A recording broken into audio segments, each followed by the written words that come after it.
Gravando. Oi, Creuza, bom dia. Bom dia. É um prazer imenso do Blogueiras Negras conversar com você, assim. Muito obrigada pela generosidade em falar com a gente. Prazer é meu de estar sendo entrevistada por duas jovens lindas, maravilhosas, né? Então, para mim, é um prazer. Muito obrigada. Então, assim, eu vou te começar perguntando há quanto tempo você luta à frente do sindicato e como que você chegou no sindicato? Na verdade, eu já tenho participação na luta das trabalhadoras domésticas, vai fazer 30 anos. Eu comecei na década de 80, em 84 que eu comecei no movimento. Eu trabalhava em uma casa, era muito explorada, muito maltratada, e eu ficava muito angustiada. Eu pensava, meu Deus, por que todo mundo tem sindicato, se organiza, e as trabalhadoras domésticas não? Até que um dia eu vi no rádio, né, porque eu estava na casa da patroa trabalhando, e em cada canto que eu ia da casa limpar a casa, eu levava o rádio de pilha, né? Eu tinha um radinho de pilha, naquela época não existia rádio FM e tal, então era AM. Então eu tinha um radinho que, se eu ia limpar o banheiro, eu levava o radinho. Para onde eu ia, eu estava levando esse radinho, né? E na cozinha também, fazendo trabalho, eu fazia o trabalho doméstico numa boa, não tinha nenhum preconceito, né? A única coisa que me incomodava era o tratamento, eram as condições do trabalho, os maltratos, o assédio, era isso que me machucava, né? O racismo dentro do local de trabalho, né? Porque eu comecei a trabalhar com 10 anos de idade, e você possa imaginar o que é uma criança dentro da casa dos outros, sair da sua casa, do seio de sua família, para ir trabalhar na casa dos outros, né? É uma família totalmente diferente, com os filhos que tem tudo, e você com a mesma idade, e você vê que aquelas crianças daquela casa tinha todo regalias, né? Estudava, e eu não. E eu fui trazida do interior dizendo que era para brincar, estudar e brincar com a criança. Só que quando eu cheguei lá não era nada disso, era para trabalhar, não podia estudar, a comida era separada, tudo diferente, né? E eu cresci assim, até que quando eu cheguei numa idade de 28 anos, eu comecei então a perceber isso, essa diferença do tratamento dos outros trabalhadores para as trabalhadoras domésticas. E aí foi quando eu vi no radinho que existia um grupo de domésticas que já estava começando a se organizar. Era do lado de um colégio Antônio Vieira, em Salvador, né? E nesse colégio era particular. À noite eles tinham uma bolsa de estudo para trabalhadores e trabalhadoras, e a maioria eram trabalhadoras domésticas.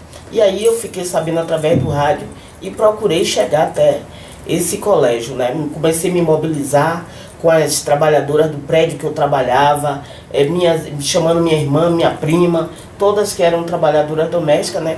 Convidando para ir para essa reunião. Cada uma tinha uma desculpa. Não estava folgando, não ia sair com o namorado, o que é que ia fazer? O que é que eu vou fazer nessa reunião? Vai dar alguma coisa? Não vou dar, não, que nada. E eu fui. Eu fui junto com minha irmã, achando que quando eu chegasse lá, eu ia encontrar um grupo de doméstica imenso, que a gente nem ia achar lugar para sentar. E eu procurei me mobilizar com minha irmã, vamos sentar para a gente achar lugar. E quando eu cheguei lá, era um pequeno grupo, tão pequeno, que eu confesso que eu fiquei decepcionada. Você cria uma fantasia que você vai chegar lá e encontrar, pá. E aí quando você chega lá não é nada daquilo. Aí eu fiquei tão decepcionada, mas eu resolvi participar da reunião e gostei do que estava tratando ali. Porque nos outros grupos que eu já tinha ido, Pastoral da Doméstica, não sei o que, chegar lá nessas reuniões de Pastoral da Doméstica, eu via dizendo assim, vocês têm que ser boazinha, porque a patroa é como se fosse a família, é a segunda mãe. E eu não queria ouvir isso. Eu queria ouvir dizendo que doméstica tinha valor, que tinha que ter direito, que tinha que se organizar. E nesse grupo eu ouvi isso. Aí quando terminou a reunião, eu disse, quem sabe, esse grupo precisa de mim também para crescer, né? Daí em diante, esse grupo passou a ser um projeto de vida. Não saí mais. Estou até hoje, que hoje é um sindicato Esse sindicato fez 23 anos, né? Hoje eu estou presidindo a Federação Nacional das Trabalhadoras Domésticas, né? E também no 3º mandato, espero que no próximo as companheiras assumam, né? Mas assim, nessa luta há quase 30 anos, né? Quase 30 anos. Creuza, como foi o seu processo de tomada de consciência? Porque você falou que você saiu criança e com 28 anos você foi para o sindicato. Houve um momento que alguma coisa aconteceu para você começar essa trajetória linda, fantástica. Como que foi? O que aconteceu? Aconteceu muitas coisas. Muita coisa me levou para isso, né? E aí, quando eu comecei a participar do grupo, a gente nem sonhava ser sindicato. Porque o ter sindicato foi a partir de 88. A gente começou com um grupo. Depois do grupo, em 86, fundamos a Associação Profissional das Trabalhadoras Domésticas da Bahia, né, porque a gente não podia ser sindicato antes de 88. Depois tivemos uma grande luta pela Constituição, né, pela luta a gente conseguiu os direitos na Constituição de 88, e as domésticas e as trabalhadoras rurais tiveram avanços importantes na Constituição de 88, mas o que me levou foi a exploração mesmo, o maltrato. Naquela época, quando a gente saía para botar o lixo na porta, né, era chamada de graxeira, de motorista de fogão, era assim, era uma discriminação terrível, né? Dentro da casa que eu trabalhava, ouvia muita coisa das próprias pessoas da casa, especialmente da minha patroa, que quando ela dizia para os filhos dela, eu com 10 anos, o filho dela também com 10 anos, e ela chegava, ela não permitia que eu estudasse, e ela chegava para o filho dela e dizia: se você não estudar, para a filha, né, se você não estudar, você vai ser graxeira. E eu estava ali ouvindo aquilo, né? Então tudo isso foi um processo que foi acumulando e que me levou para a luta, né? E você, como trabalhadora no lar de uma pessoa assim, a pessoa se sente no direito, mais no direito de te assediar, porque vamos dizer assim, a mulher, a pessoa te sente no direito, as pessoas se sentem no direito de te assediar. Quando você é mulher negra, ainda trabalhando numa situação de fragilidade, elas se sentem no direito de te assediar muito mais? Com certeza, porque o âmbito do trabalho doméstico ele é privado. Então, quando você trabalha na área pública, é mais fácil as pessoas ouvirem, perceberem as coisas. Mas quando você está dentro do âmbito privado, só você é sua própria testemunha. Não existe outras pessoas que denunciem aquilo. Até porque, dentro daquele âmbito privado, são essas pessoas que estão praticando o crime, né? Então, como é que você vai ter condições de se defender? Quando você já é adulto é uma coisa. Agora, quando você é criança, quando você é adolescente, até quando você se torna uma mulher adulta, é difícil, porque a gente vê tanto caso de mulheres trabalhadoras domésticas, jovens, que ainda sofrem assédio no local de trabalho, sai do trabalho, deixa seus direitos para lá, né? Muitas mesmo não suportam o assédio, tanto assédio moral como sexual, né? E aí ela pega e deixa os direitos e pede demissão, entendeu? E tem outras que ficam suportando um assédio moral a ponto de ter problemas seríssimos de depressão, seríssimo de estima baixa, né? De não conseguir, de se achar a pior pessoa da face da terra. E aí, por isso a importância do trabalho do sindicato, do trabalho do movimento, né, do movimento negro, movimento de mulheres. E para mim o movimento negro, né, me ajudou muito nessa questão da elevação da minha autoestima.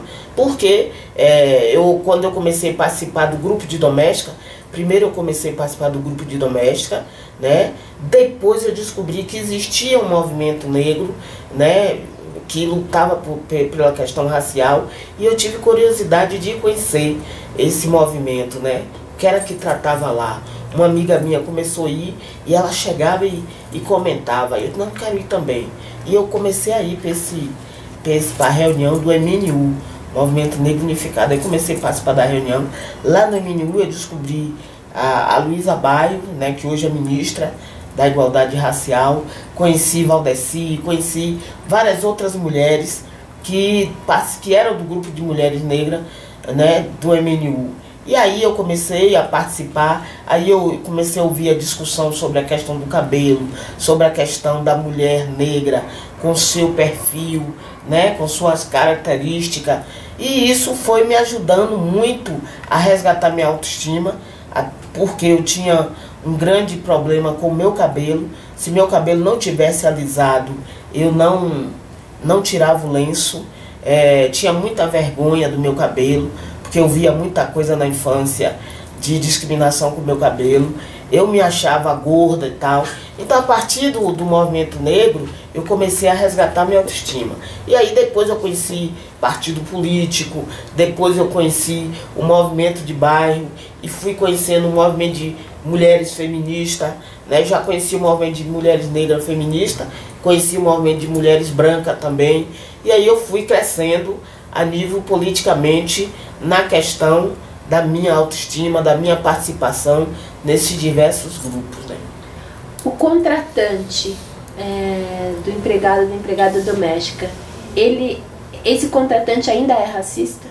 Com certeza, ainda é racista, ainda é preconceituoso, né? E quando a gente fala contratante, a maioria é mulher, as mulheres é quem contrata, né?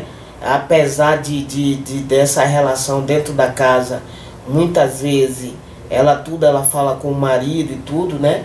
Mas essa relação é uma relação de duas mulheres que estão interagindo durante a semana, durante o ano. Então há muito conflito entre trabalhadora doméstica e a patroa. A trabalhadora doméstica e a patroa tem muito conflito, a questão da outra que exerce o poder sobre a outra que está sobre seu domínio, né? Então é muito sério essa relação, porque a outra, que é a patroa, ela se acha no direito de ter todos os direitos, de estudar, de fazer faculdade, participar da vida política, e a doméstica não, tem que estar ali dentro da casa, submissa, é como se fosse um objeto, né? E aí essa doméstica não tem direito a ter moradia, a ter educação, a viver a sua vida com sua família. Hoje vai melhorar um pouco pela questão das horas extras, que foi agora aprovada, mas antes, que não tinha horas extras, era como se a doméstica, a trabalhadora doméstica, fosse a geladeira, o fogão, o móvel, né? Tanto que botava-se no jornal, no classificado de jornal, precisa-se de uma empregada doméstica para morar na casa, para dormir na casa, não estude, que não tenha filho. Era uma coisa assim, era totalmente sem cidadania, né? Então, isso aí está mudando muito lentamente, mas a gente ainda tem uma longa estrada para mudar realmente essa realidade, né? E a gente sabe que agora o sindicato conseguiu uma grande vitória, uma vitória que era esperada, que foi considerada praticamente como uma segunda abolição da mulher negra. Qual o próximo passo? O próximo passo é continuar lutando. Na verdade, a gente teve uma vitória inicial, né? A PEC das trabalhadoras domésticas, como é chamada, PEC das domésticas, foi um avanço. Com certeza foi um avanço importante, né? A luta das domésticas no Brasil tem 77 anos de organização sindical. Começou com Dona Laudelina de Campos Melo, uma mulher negra, mineira, que foi para São Paulo trabalhar de doméstica, e na década de 30 ela começou a se organizar pela questão dos direitos das trabalhadoras domésticas. Dona Laudelina foi uma mulher que estava à frente do seu tempo. Dona Laudelina participou do Partido Comunista. Dona Laudelina foi participante da Frente Negra Brasileira, junto com o nosso grande líder, Abdias do Nascimento. Dona Laudelina foi para a Guerra Mundial servir como voluntária. Então, Dona Laudelina é uma mulher que tem uma história que se para nós mulheres negras hoje se organizar e lutar não é fácil, imagine para Dona Laudelina naquela época. Tanto que Dona Laudelina chegou a conversar com os ministros de Getúlio Vargas, na época que ele aprovou o direito dos trabalhadores, coisa que não aconteceu para nós. Só em 72 foi que a gente conseguiu esse direito. Então essa questão da PEC é uma longa história, que começou com Dona Laudelina, que nós tivemos avanços no governo Lula, né? Isso se deu a partir de um governo democrático que nós, negros e negras, elegemos, e nós entregamos naquela época, quando o presidente Lula tomou posse, nós entregamos uma demanda, né? Uma proposta mesmo, levamos uma pasta de demandas para a categoria de trabalhadora doméstica no Brasil, que foi um projeto chamado TDC, Trabalho Doméstico Cidadão. Esse projeto ele foi executado em 7 cidades do Brasil, era para ser ampliado, mas infelizmente quando vai mudando os gestores, aí mudou os gestores do Ministério do Trabalho e o projeto infelizmente não conseguiu se manter. Esse projeto foi defendido também pela ministra Matilde Ribeiro, que na época ela era ministra da CEPI, e esse projeto para ela era como se fosse a menina dos olhos dela. Ela defendia esse projeto junto com a gente e foi um projeto maravilhoso, com secretaria o Ministério da Educação, Ministério da Cidade, Ministério do Trabalho, CEPI, né? E o MEC, né? Que é o Educação, né? Então esse projeto teve elevação de escolaridade para doméstica. Algumas domésticas que terminaram esse curso, algumas estão fazendo faculdade hoje. Então esse TDC tinha 3 ações, que era a qualificação profissional com elevação de escolaridade, tinha também a luta por políticas públicas e o fortalecimento da organização sindical das domésticas no Brasil. Foi com esse TDC e com essa demanda nossa que a gente conseguiu ir 6 domésticas para Genebra, para a Conferência do Trabalho em Genebra, onde a gente conseguiu em 2010 e 2011, onde a gente conseguiu a Convenção 189, que falta ratificar, né, o Brasil ratificar essa convenção. E essa convenção foi o motivo da PEC, né, que hoje nós avaliamos que era importante que a ratificação fosse feita da convenção e depois então a discussão da PEC. Aí o que fizeram? Veio logo a discussão da PEC e a convenção está lá no canto. Para depois, né? E aí, através dessa PEC, houve a nível nacional, o senador, presidente do Senado, Renan Calheiro, deu entrevista a nível nacional, dizendo que naquele momento o Brasil estava assinando a sua 2ª Lei Áurea e estava jogando a chave da senzala fora. Só que depois, no processo de regulamentação, que o senador Romero Jucá é o relator na comissão de regulamentação, foi criada uma comissão mista, e nessa comissão mista de deputados e senadores, o Romero Jucá é o relator dessa regulamentação. Aí foi que veio o grande golpe, né? O grande tiro no pé, que quando chegou na regulamentação, eles esqueceram que tinha assinado a 2ª Lei Áurea e que tinha jogado a chave da senzala fora. Foram lá e pegaram a chave de volta, né? E tornaram nos trancar, querem nos trancar novamente na senzala. Por quê? Porque está na relatoria da PEC está banco de hora de 12 meses. Isso é um absurdo. Não existe nenhuma categoria que trabalhe de horas extras durante um ano para só cobrar depois de um ano as horas extras. A multa dos 40%, se a trabalhadora for dispensada por justa causa, é o patrão que vai ficar com a multa dos 40%. Se a trabalhadora vier a óbito, é o patrão também que vai ficar com a multa dos 40%. E aí a gente sabe que o que vai ter de patrão forjando justa causa para pegar essa multa não vai ser brincadeira. Tem uma doméstica lá de 5 anos na casa, ou de 2 anos, que tem um valor dessa multa, aí manda embora, inventa, pode até forjar, botar alguma coisa na bolsa, botar alguma droga para a trabalhadora ficar grogue e depois dizer que ela estava bêbada no local de trabalho ou roubou, e depois vai lá e pega e demite por justa causa e pega essa multa. Então, a questão de trabalhadora doméstica parcial, onde a trabalhadora vem, trabalha 2 horas, sai para fazer caminhar, ir no shopping, ir na loja, não sei o que, aí volta mais 2 horas, depois volta, sai, vai para algum lugar, senta na calçada para poder vir até cumprir as 8 horas. Isso é um absurdo. Nós estamos revoltados com essa questão da regulamentação, né? Vínculo empregatício só a partir dos 3 dias. Aí as patroas vão poder contratar doméstica para trabalhar 2 dias na semana, durante 1 ano, 2 anos, 10 anos, e não pagar nada, não assinar carteira, não pagar nenhum direito, né? Então essa questão de vínculo só a partir dos 3 dias, para nós é voltar trabalho escravo. Você trabalhar só, e aí, se isso passar, vai ser o Estado homologando o trabalho escravo para as domésticas. Aqui no Brasil, trabalhando 2 dias sem ter direito a nada, né?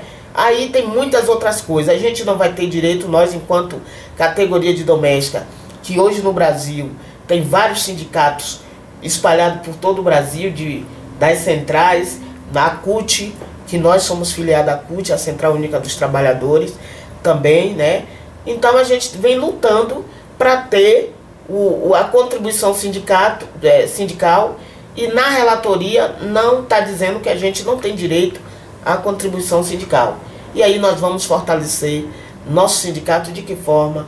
Sem o imposto sindical, né? Se todas as categorias têm, por que nós não podemos ter, né? Se nós também fazemos parte da classe operária brasileira, somos trabalhadora como qualquer outro trabalhador, construímos esse país, damos condições a outros e outras a sair para buscar suas riquezas, como é que a gente não pode ter organização sindical? Então, dentro dessa relatoria tem coisas absurdas que nós estamos tentando reverter isso. Perfeito.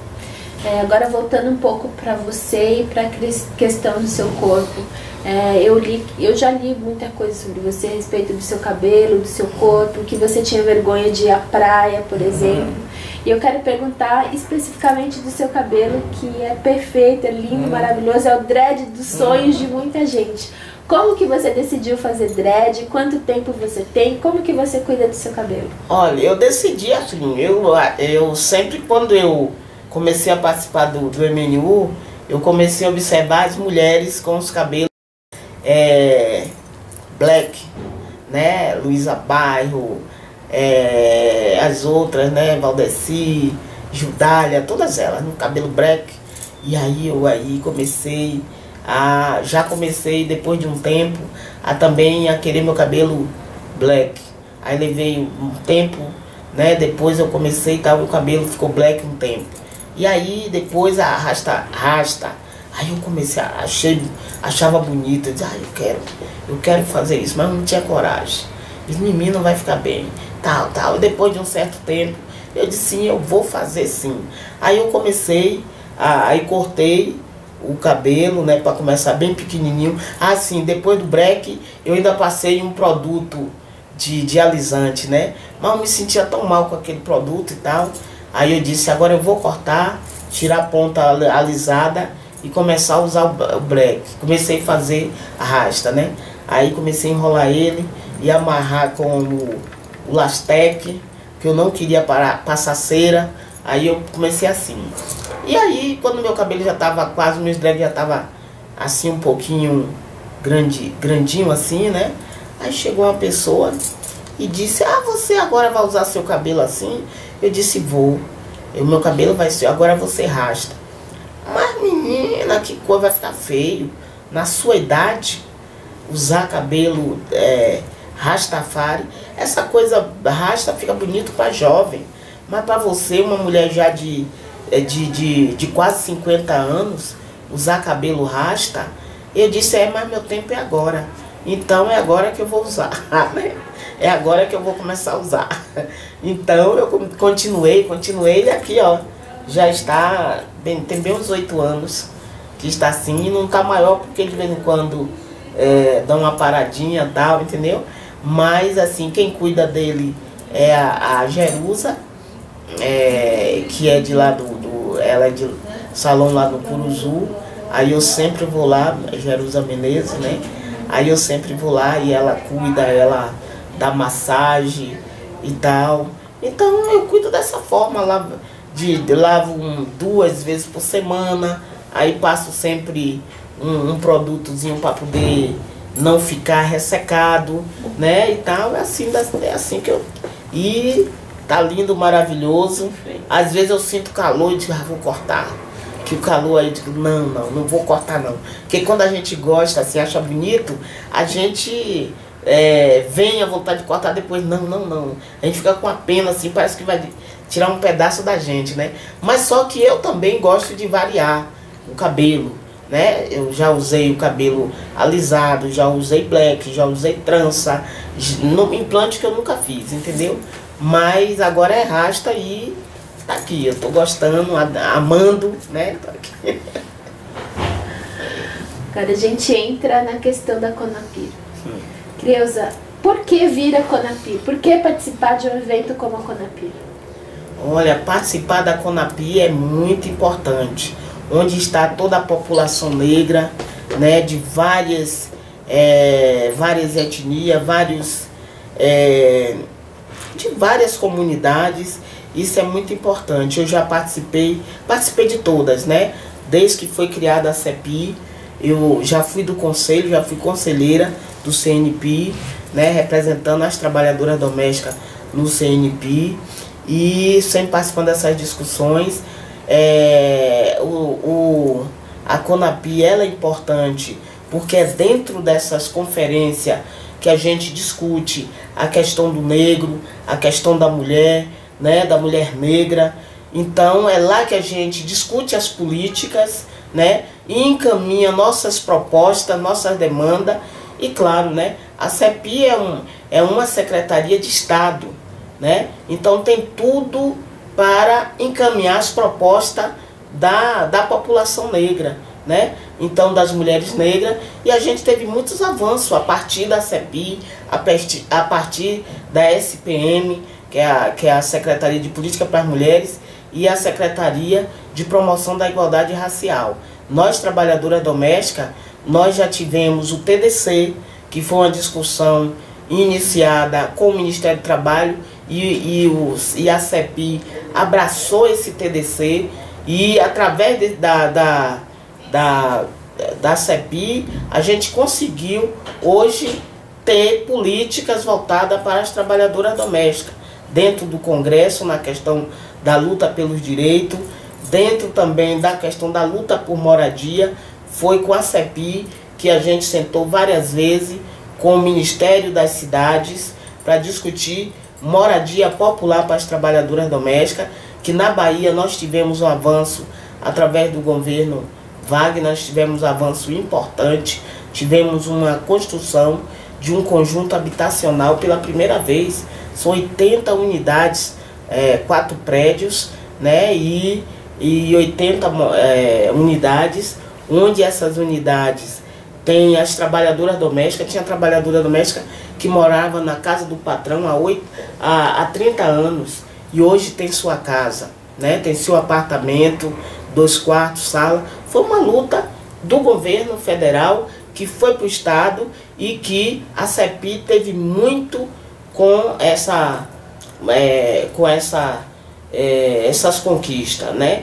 Com a ministra Luísa Baio, nós também, através do ministério dela, da CEPI, temos tido vários avanços de discussão. O trabalho doméstico no Brasil hoje é outra coisa, quer dizer, a nível da visibilidade, de valorização, de campanha de valorização, foi através do governo federal, e a CEPI é uma grande parceira nessa discussão com a categoria, com as nossas entidades que estão aí. Várias audiências que nós viemos aqui em Brasília para discutir política para a categoria, né?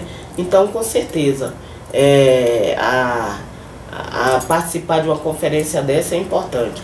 E para as mulheres negras, né? Você viu ontem como foi lindo ontem a abertura, as mulheres lá de religião de matriz africana, as mulheres de vários setores, as mulheres negras de vários setores, a população indígena lá, a população cigana. Gente, é uma Conapy que faz isso.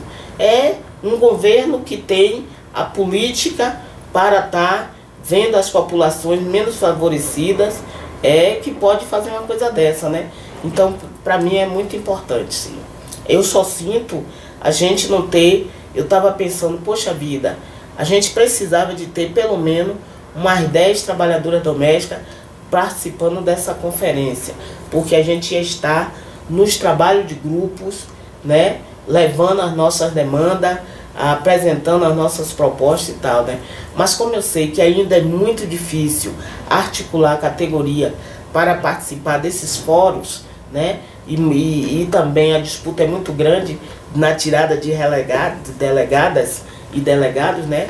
Então, muitas vezes o pessoal ainda não tá tão coisa assim para ir para essas disputas, para participar. Ainda tem muitas companheiras que não perceberam ainda a importância de estar nesses fóruns. Perfeito. Agora, uma pergunta, voltando um pouquinho. Falando de comunicação, que é a nossa área de trabalho. Quando a gente assiste a novela, liga a televisão, é um mundaréu de mulheres brancas. Quando aparece uma mulher negra, a probabilidade de ela ser uma empregada doméstica é muito grande. E sempre aquele estereótipo de a empregada doméstica que tem que ser boazinha, que tem que ser amiga dos patrões, que tem que ser praticamente uma psicóloga dos seus patrões, né? Tem que ser uma companheira, uma amiga. Essa relação que eles mostram na televisão, ela não é uma relação que não me parece muito verdadeira, né? De uma amizade, de um congraçamento, de uma alegria. Olha, na verdade, de uma paz. Na verdade, na categoria ainda tem muito isso, sim. Tem muito isso, sim. Da trabalhadora ainda não ter sua autoestima elevada para olhar de olho no olho da patroa, de olhar para a patroa assim de nariz empinado e dizer, vamos negociar igual por igual. Você ou a senhora não é melhor do que mim, eu, e nada, e nem eu e tal, entendeu? E chegar junto, né? Infelizmente a trabalhadora ainda tem aquela visão muito submissa, né? Porque ela não tem a consciência da importância do trabalho dela, do valor social do trabalho dela. Então, o requisito para ser uma boa trabalhadora, como eles falam, uma boa empregada doméstica, é ser limpa, boazinha e honesta. São os 3 requisitos que eles exigem, né? Então, boazinha porque não reclama nada, né? Honesta porque não vai roubar nada na casa deles. E limpa porque está preocupada sempre nos afazeres da casa, na limpeza, né? Então, nós estamos na luta dos 77 anos, para mudar esse perfil, para mudar essa coisa de achar que doméstica não pode ter cidadania, não pode ter vida política, não pode participar da vida política, né? Que ela não tem direito a estudar. E aí a gente vem lutando por isso. A gente vê doméstica que chega no sindicato ainda hoje, né? Que a gente fala tanto assim dos direitos dela e ela fica nos ouvindo, mas, né? E muitas vezes ela não acredita no igual ou na igual dela. Ela chega no sindicato, quem está lá é uma negona, né? Uma trabalhadora doméstica que hoje está no sindicato dirigindo, e aí sou eu e são outras colegas, né? Várias colegas em todo o Brasil, né? Até porque o único sindicato que quem está à frente são as mulheres é o sindicato de trabalhadora doméstica. Todos os sindicatos, um ou outro assim, que tem um homem à frente. E quando você vai ver, esse homem não é, nunca foi doméstico. Tá lá à frente pelegamente, né? Tá lá na frente pelegamente. Mas as mulheres é que estão à frente. E aí você vai ver nos outros sindicatos, não são as mulheres. Mas no caso do sindicato de doméstica, são as mulheres. Então é quando ela chega lá, que ela vê uma igual falando pra ela, aí ela, mas a minha patroa é advogada, mas o meu patrão é juiz, mas o meu patrão conhece gente grande, né? E a gente tá dizendo pra ela, não, minha filha, você tem direito, companheira. É o seu direito, você tem que ir pra justiça e tal. Então, ainda é muito difícil a trabalhadora ter essa, né, essa autoestima de dizer para a patroa, eu não aceito trabalhar sem carteira assinada, o nosso combinado não foi esse, certo? Não aceito esse tipo de coisa, né? E ainda está muito ainda tem muita coisa para se fazer para mudar essa realidade, né? Agora essa questão da novela que você falou, isso é com certeza. A doméstica nas novelas geralmente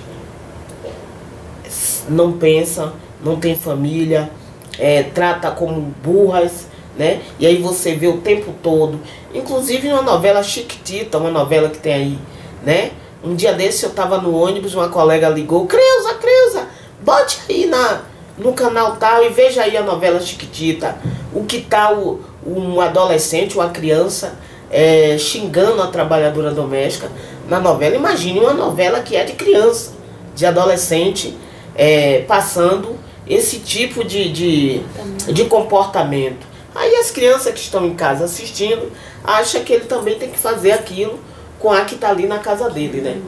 Eu acho que a gente ainda precisa de projetos no Congresso para mudar esse tipo de coisa, para ter uma lei que proíba que exista cenas que a mulher seja espancada na novela, que a doméstica seja tratada dessa forma, assediada, né, sexualmente, com palavras, né? Porque isso é racismo, é homofobia, é todo tipo de coisa que não pode ser permitido mais hoje, não pode, a gente não pode permitir. E ainda tem pessoas que ficam na frente da televisão assistindo isso e rindo, achando graça, como se fosse uma coisa boa, né? Então é muito sério, né?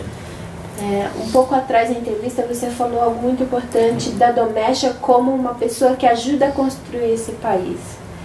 Você acha que falta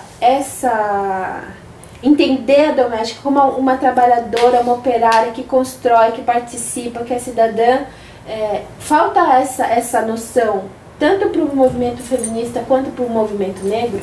Sim, ainda falta sim, ainda tem muita gente que ainda não percebe a importância desse trabalho. Inclusive pessoas do movimento feminista, do movimento negro, que acha que o trabalho doméstico tem que acabar. Não deve existir trabalho doméstico. Eu acho que a gente está lutando para a gente está numa caminhada que isso um dia pode até acontecer. Só que vai demorar muito, se é que vai acabar o trabalho doméstico. Que eu não acredito que acabe.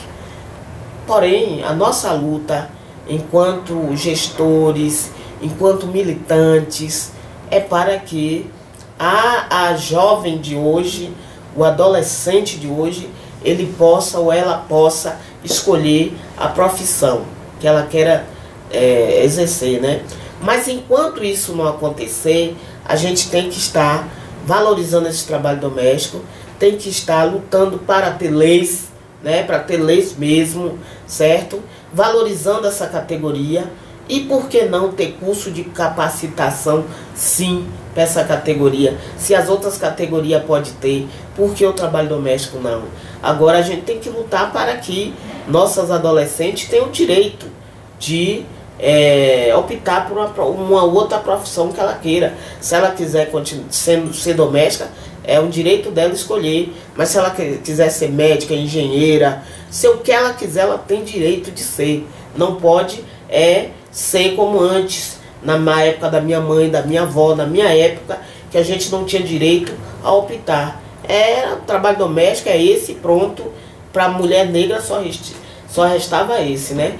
Mas eu acho que a gente precisa está valorizando esse trabalho, sim, valorizando, lutando por ele e lutando. E quando eu digo lutando, porque o TDC, quando a gente lutou por essa política pública, foi para ter educação, para que as meninas pudessem escolher qual profissão ela queria exercer, né? Então eu acho que o trabalho doméstico é importante, sim.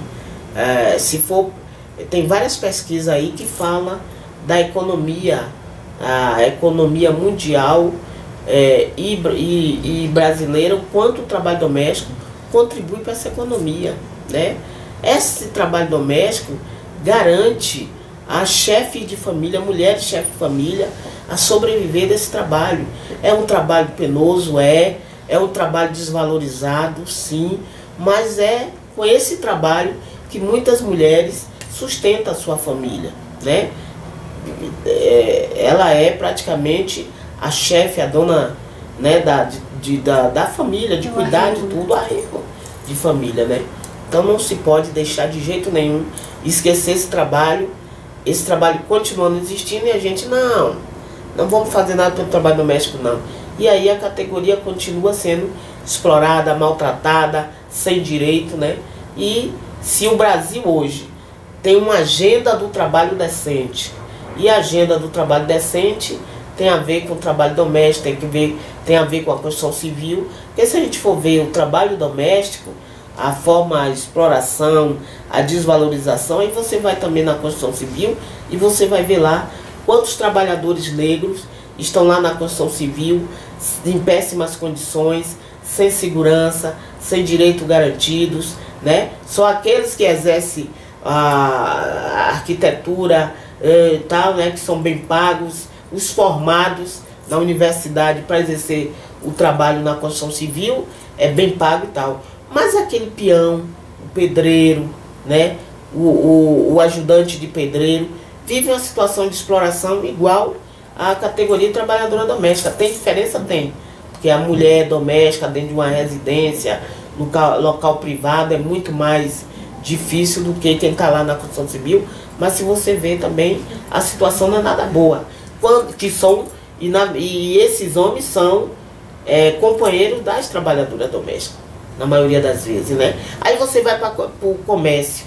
A situação das mulheres no comércio, gente, tem casos que é pior do que o trabalho doméstico. Que ela ganha se ela vender, ou seja, ela ganha pela por comissão, né?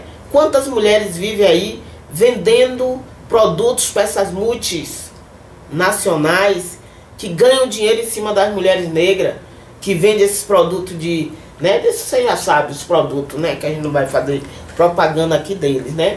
Mas que exploram o trabalho da mulher negra.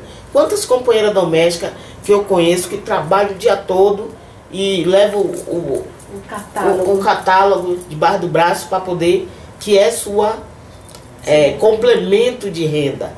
E trabalha muitas vezes 10 anos, 5 anos, 10 anos vendendo isso e não tem direito nenhum. Então tem que se avaliar essas coisas, né? O trabalho doméstico são 42 anos de direito da carteira assinada. A gente tem, a maioria das pessoas não sabe que nós temos 42 anos de direito à carteira assinada e de contribuição para a Previdência. Mas como não há fiscalização, muitos descumprem a lei porque os 3 poderes nos empregam. E aí os 3 poderes ligeram olhando para o seu próprio umbigo, né?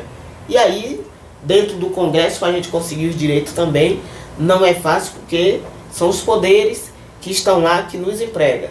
Os deputados, os senadores, né? E aí vai, né? O poder legislativo, o executivo e o judiciário. E aí, dentro da Justiça do Trabalho, para a gente também conseguir que o juiz, como é que diz? Ele advogue, não, como é que diz? Que ele dê a causa ao nosso favor, é difícil, porque quando ele está olhando para a doméstica, está em frente dele ali, ele julgando ali, ele lembra da dele que está lá na casa. Aí ele diz, se eu der os 2 dias como vínculo para essa, aqui lá na minha casa também eu vou ter que fazer, o meu neto vai ter que fazer, meus filhos vão ter. Então é uma geração de exploradores e explorados. Então a gente precisa estar atenta para essa situação, né? Creuza, há muito tempo a gente tentou falar assim, gostaria de falar com você, e eu gostaria de agradecer muitíssimo, muitíssimo por essa aula de cidadania que você deu pra gente, e agradecer em nome de toda a comunidade do Blogueiras Negras, as nossas facilitadoras, as nossas autoras e os nossos leitores. Então, em nome de toda essa comunidade, gostaria de agradecer de todo o coração por esses minutos que você dedicou pra gente. Muito obrigada, um imenso prazer e uma honra falar com você. Muito eu que agradeço as blogueiras, as meninas que estão aí, e muito obrigado também por vocês também querer me entrevistar, querer ouvir, né, as nossas lutas, as nossas demandas.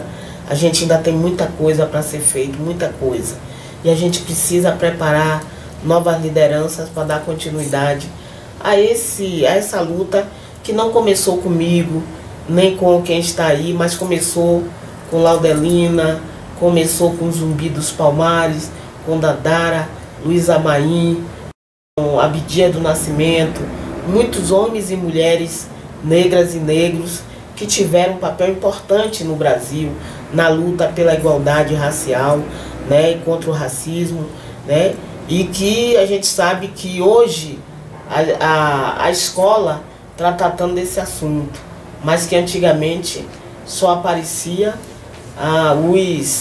os heróis brancos, né? Que a gente sabe que muitos deles foram massacradores do nosso povo. Então, parabéns para vocês e um grande beijo.